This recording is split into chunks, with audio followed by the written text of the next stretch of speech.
All right, this is section 2 of chapter 10, and in this lecture, we will focus on non-equivalent group designs. All right, let's talk about the between subjects non-equivalent group design and also discuss some threats to the internal validity of these designs. So recall, a between subjects design compares two or more conditions that are comprised of different individuals. Now, typically, in the case of experiments, true experiments, this is achieved through random assignment in the hopes of creating equivalent groups. Because if the groups you're comparing are not equivalent, then you have a confound on your hands. However, in the real world, sometimes researchers have to examine pre-existing groups where they cannot control group assignment. And this is called a non-equivalent group design. For example, comparing people with a college degree to those without. Comparing people who faced a lot of adversity to those who haven't. Now, without random assignment or matching, there's no guarantee that the groups are equivalent. And of course, this is a problem because differences between your groups might confound your results, might make it difficult to attribute any differences in outcome to the treatment alone. So consider the example here. Let's say we're comparing two policies regarding electronics in two different high schools. Okay, so high school A has one policy regarding the use of electronics, high school B has some other policy, and you are measuring the performance of students in these two high schools. So you have group 1, which comes from one of the high schools, group 2 from the other high school with the other policy, and you compare their performance, and suppose you find a difference. Suppose you find that people from one of the high schools with one of the policies perform better than kids from the other high school. How do you explain this difference? One explanation is that this policy on electronics really makes a substantial difference and impacts the performance of the students. But of course, that's not the only explanation because you have no way of ensuring that these groups are equivalent. The two high schools that you're comparing might differ systematically across numerous factors. And any one of those systematic differences might also explain these results and threaten the internal validity of the study. For example, maybe the students in one high school are wealthier and as a consequence have access to better nutrition or better healthcare. Maybe the wealthier students go to a wealthier school, which hires better and more qualified teachers. And maybe that explains the differences in performance. So these are just a few confounds, but of course we can think of many, many more. And this is the problem you run into when conducting a non-equivalent group design. All right, so we're going to discuss 3 types of non-equivalent group designs, and those are the differential research design, the post-test only non-equivalent control group design, and the pre-test, post-test non-equivalent control group design. Now, the first two fall into the category of non-experimental studies because they make no effort to control confounds, whereas the third one falls into the category of quasi-experimental because it does make an effort to control confounds.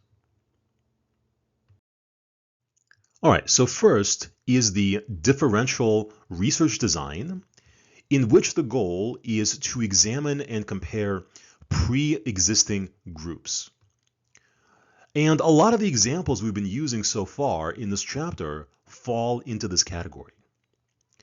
So the characteristics of this design are, firstly, no manipulation of the independent variable.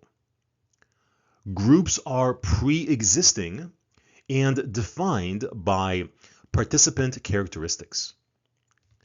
For example, self-esteem, personality, age, gender, whether or not people have been in college, right? Those sorts of participant characteristics. So in the example shown here, we are comparing academic performance in people with high self-esteem to those with low self-esteem. And of course, participants are not randomly assigned. They are naturally part of pre-existing groups.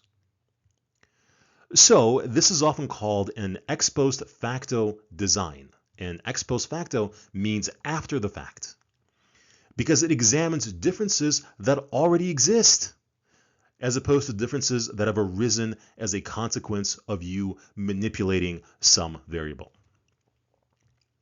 So the lack of manipulation and control make this a non-experimental design.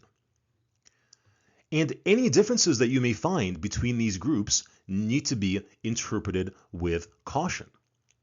The groups are not equivalent. Confounds lurk. And definitive statements about causal relationships cannot be made for that reason.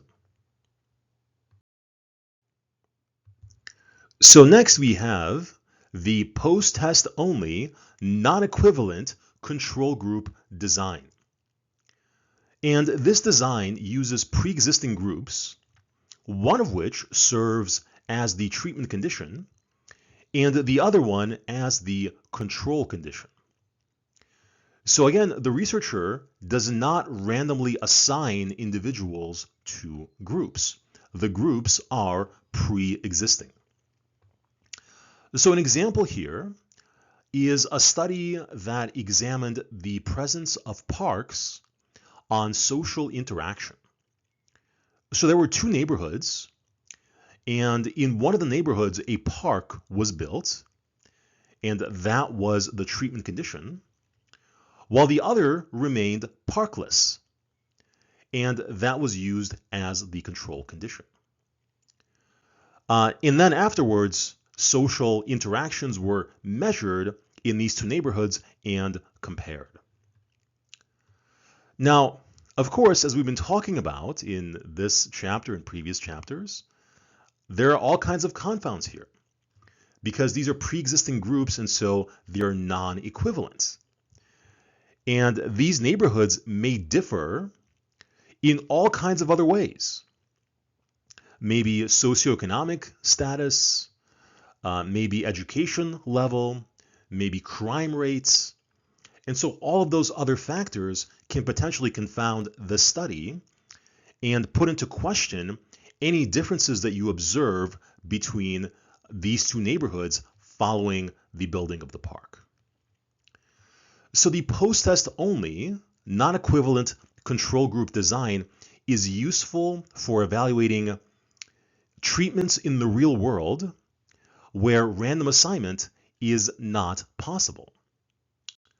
But because you don't have random assignment, because the groups are non-equivalent, this is characterized as a non-experimental design. And so next we have the pre-test, post-test, non-equivalent control group design. And this design builds on the post-test only non-equivalent control group design discussed in the previous slide by adding a pre-test measurement.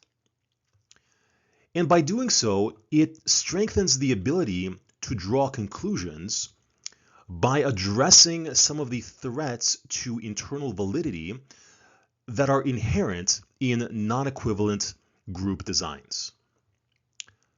So you have two groups, a treatment group and a control group. Both groups are measured at two different time points, so a pretest and a post-test. However, the treatment group receives a treatment in between the pretest and the post-test, while the control group does not receive a treatment. So there are several advantages to adding a pretest. Specifically, the pretest scores allow researchers to compare the groups before treatment to ensure that they are similar, which addresses partially the individual differences confound. However, the pretest only measures similarity across usually a single variable, and other differences can still exist, which could confound the results. Next, this design helps minimize some other threats, time-related threats, specifically history and maturation effects that we discussed in the previous chapter. Why? Because both the treatment and control group are tested across the same time period. Thus, it is less likely for there to be systematic differences arising from history effects or maturation effects. So, because this approach limits the threats of time-related factors and individual differences to internal validity, it is classified as quasi-experimental as opposed to non-experimental.